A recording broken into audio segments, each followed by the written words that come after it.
MLC Ponguleti మీడియాతో మాట్లాడుతున్నారు. లైవ్లో చూద్దాం. ఉన్నాయని మా వాళ్ళు అంటున్నారు, దానికి ఇంకా గ్యాదర్ చేస్తున్నామని చెప్తున్నారు.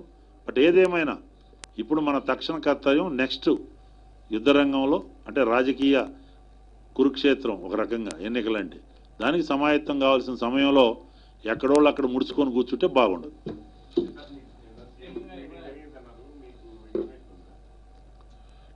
నాకు అసలు సిఎల్పి మీటింగ్ చేసినట్టు తెలియదు, ఇవాళ చైర్మన్ గారిని కలిసేది కూడా తెలియదు.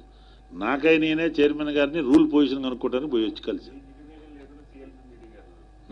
నాకైతే మీటింగ్ సంగతి కాదు, అసలు ఈరోజు చైర్మన్ కలిసినారు, దానికి కూడా ఆ విషయం నాకు సమాచారం లేదు.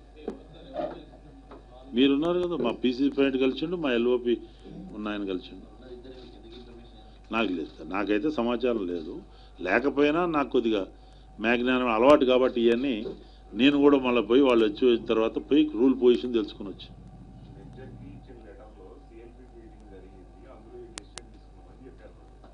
నాకైతే సిఎల్పి మీటింగ్ నాకు ఇన్విటేషన్ లేదు, నేను ఎక్కడ ఆ మీటింగ్ అయినట్టు నాకు తెలియదు. ఎవరు కండక్ట్ చేసింది వాళ్ళు చేసుకున్నారు, మెజారిటీ కాబట్టి మేము చేసుకున్నాం, ఉన్నోళ్ళల్లో మేము ఎక్కువ కాబట్టి పిలుచుకున్నాం అనుకుండొచ్చు.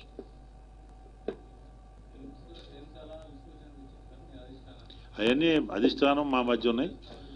పార్టీకి హితం కోరుతూ పార్టీ బలోపేతం కోరుతూ మనోధైర్యం తిరిగేటట్టు ఏ రకమైన ఉండే అన్నీ నాకున్న కొద్దిపాటి అనుభవంతో నేను పార్టీ ముందు పెట్టా.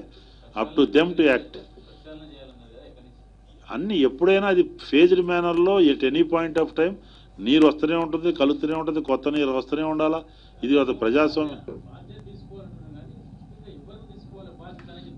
నా మాటలో ఎవరికి వాళ్ళు చాలా అర్థం చేసుకుంటారు బాధ్యత తీసుకుంటే వాళ్ళు.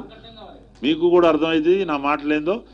ఎవరైతే బాధ్యతాయుతమైనటువంటి పదవుల్లో ఉండి ఎలక్షనీరింగ్ చేశారో అందరిది బాధ్యతే. నాకు చాలా అది ఎన్నిపోటు చరిత్ర ఒకరోజు చెప్తాలే, ఇంకెప్పుడన్నా అది సెపరేట్. దీనికి అంటే విత్ ఇన్ ద పార్టీలో ఎవరు పార్టీ నుంచి ఎక్స్పైర్ అయిన వాళ్ళు ఉన్నారు కదా ఖమ్మం జిల్లాలో, వాళ్ళని అడిగితే చెప్తారు ఎవరు ఎన్ని పోట్లు పొడిచారు, మేము ఎలక్షన్ కాంటెస్ట్ చేసినాం. ఓకే,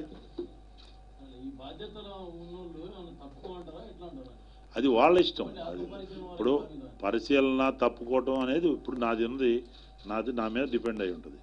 ఆ నైతికత అనేది మొరాలిటీ